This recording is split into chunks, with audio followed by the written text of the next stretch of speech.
Hi creative friends, it's Ashley, and today we're going to be making a really cool, fun, layered Infusible Ink project. This is going to be using the Infusible Ink transfer sheets and the Infusible Ink pens on the new Cricut Mug Press mugs.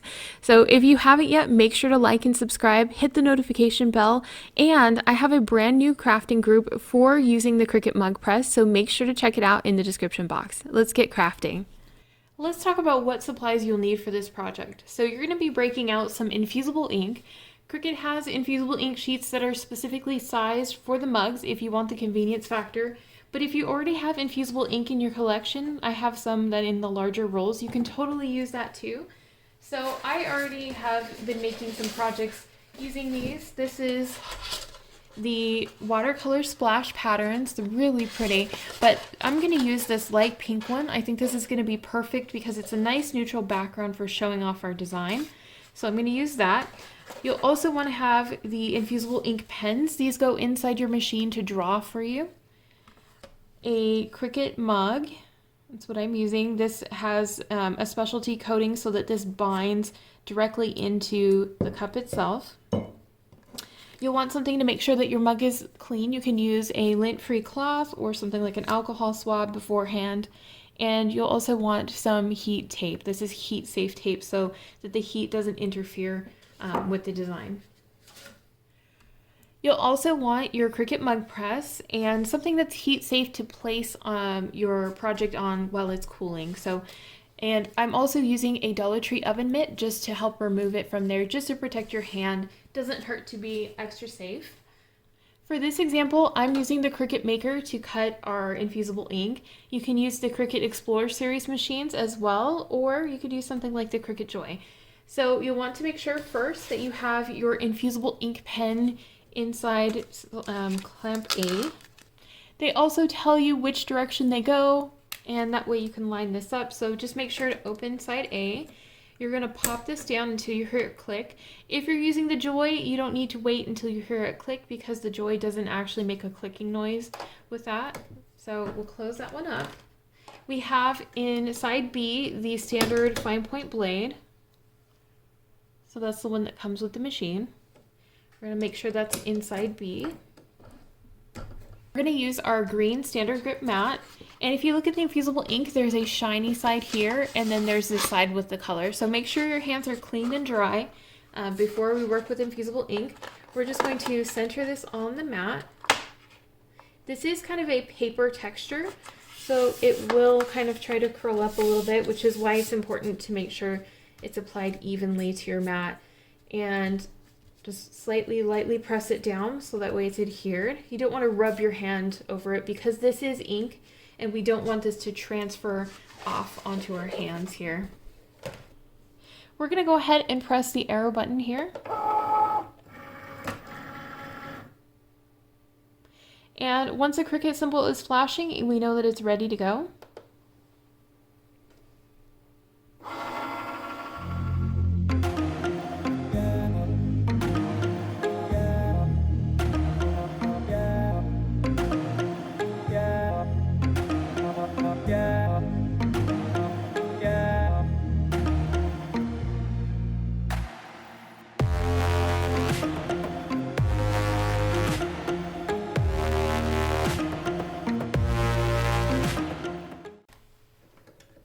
Make sure to remove your infusible ink pen and tap it and put it away so you can use it again later.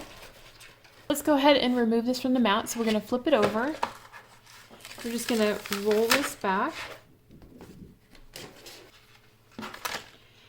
And what we can do is remove this from the backing here. This one cut through pretty much completely around this.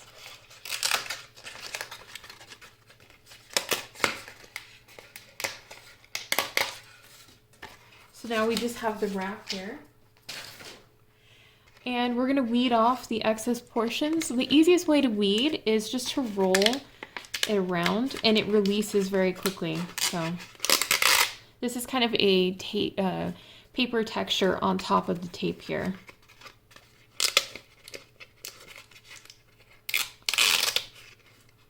And if you're working with something and you're like, hey, this looks kind of light compared to what the box looks like, don't be surprised. The heat activates this, so even though this looks brown here, it will turn black and the background will be more vibrant once heat is applied. So let's go ahead and take our cup and prep it. So you're going to have your cup and you want to make sure that you use a lint-free cloth to clean it. You can also use something like an alcohol swab and clean it and let it dry completely before you attach the design to it. So I'm going to just run this over the whole thing just to make sure it's nice and fresh.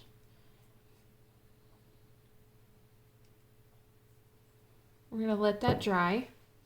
So let's take a look at our Cricut Mug Press, and when you're going to operate the Cricut Mug Press, it's very simple. I love how Cricut laid this one out.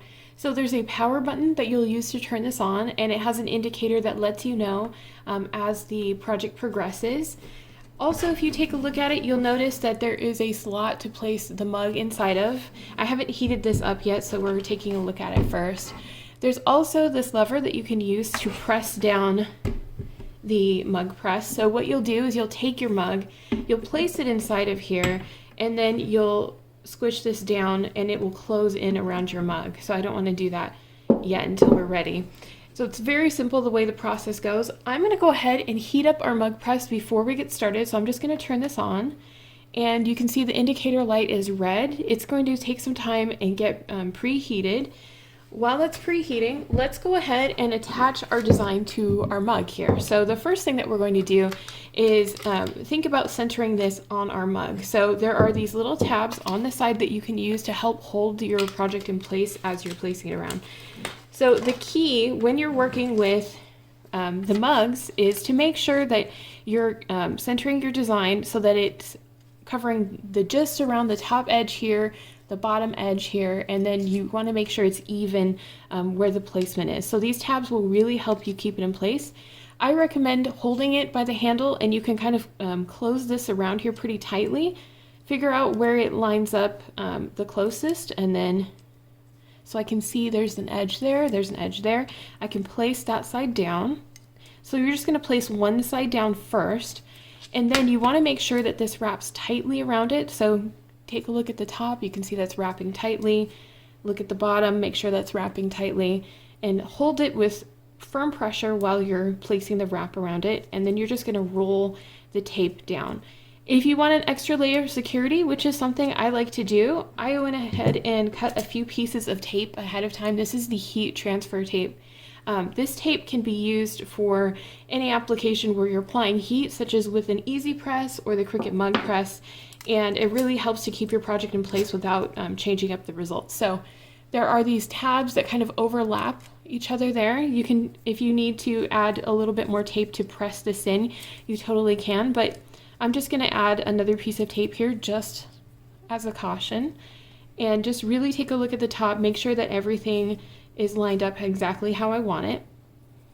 So I feel like that's pretty good. Since this is a mug design that doesn't have any cutting in it, it's just a drawing option, what I wanted to do is just do a single one here. If you're doing one that has a lot of cuts or different layers mixed in here, you might find it a little bit more challenging to wrap around the mug. So just remember, keep this as tight as possible. Make sure that you have it evenly spaced around the rim and evenly spaced around the bottom so it's not hanging down too much or hanging up too much.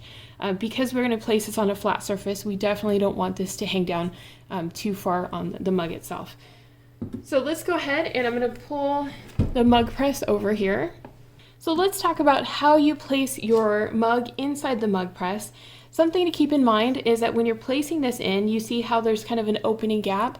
When you press down the lever, what it does is it closes in the mug press so that it fits the same size as your project. So it's really great because it makes it very adjustable.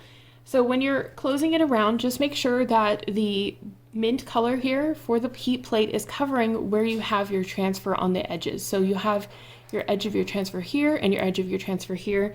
We just want to make sure that when it adjusts that we've covered both sections there. And it looks like it's ready to go. We're just waiting for this to finish heating up. So if you're working on projects like this, something that I recommend is if you're going to do a lot of different mugs, cut all the pieces, get it ready, heat up your mug press. It doesn't take very long, and then you can do one right after the other, and that way you're conserving as much energy as possible. So this is ready to go. It's let us know because it's given us the green light and also an indicator noise. I'm going to place this in here, and we're just going to place it straight down. So you can tell the handle is right here. This is going to close as we push down the lever around it, and we want to make sure that we adjust the handle so that it's covering both sections. So I'm just closing this. Once we close it, it indicates to let us know, and then you'll see an indicator light for the first section. As this is progressing, it will slowly count down all the way across the top, and you know when it's reached the end here that it's almost ready. It will give you an indication noise, the same type of beep, to let you know when it's ready, and then you can release it from the mug press. Once this is finished working, we're going to go ahead and place our Easy Press mat down. We're going to use a oven mitt so that we can move it from the machine to the Easy Press mat safely. You can also, if you want to make sure that you don't potentially have any ink transfer from the very bottom of the transfer onto here, you can place a sheet of parchment paper, and it just keeps it nice. It helps to make sure that there's no transfer of ink at all. But this shouldn't take very long. On average, it measures the ambient temperature around the device, so it's going to be on average 5 to 6 minutes for this. So we're going to let this go ahead and work for 5 to 6 minutes, and then we'll come back once the beep sounds and move it over.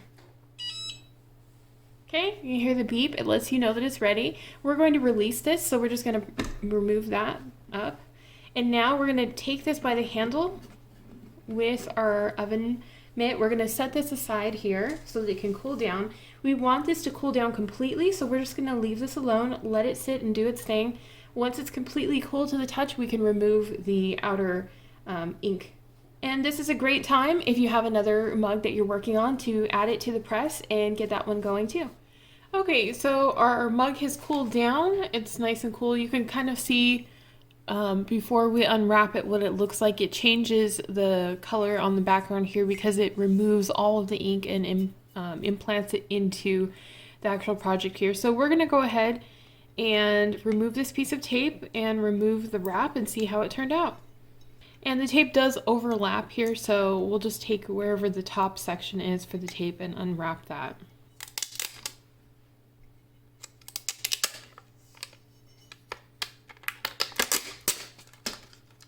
Oh, and as you can see, just to show you guys what it looks like after you're done. So this was pink, and it did have the ink drawing on that, and now it's all used up, so you can see where it's transferred everything to the mug. Isn't that cute though? I really love that scalloped edge detail that they have. And as you can see, the design really does show up quite well. You can see all of the little details on it. I hope you enjoyed learning about how to create this brand new mug, and if you haven't yet, make sure to check out my new Cricut Mug Press group. It's going to be filled with inspiration, tips, and tricks to use your new Cricut Mug Press machine. Also, if you haven't yet, make sure to like and subscribe, hit the notification bell so you don't miss out on any future content, and I hope you're having a wonderful day.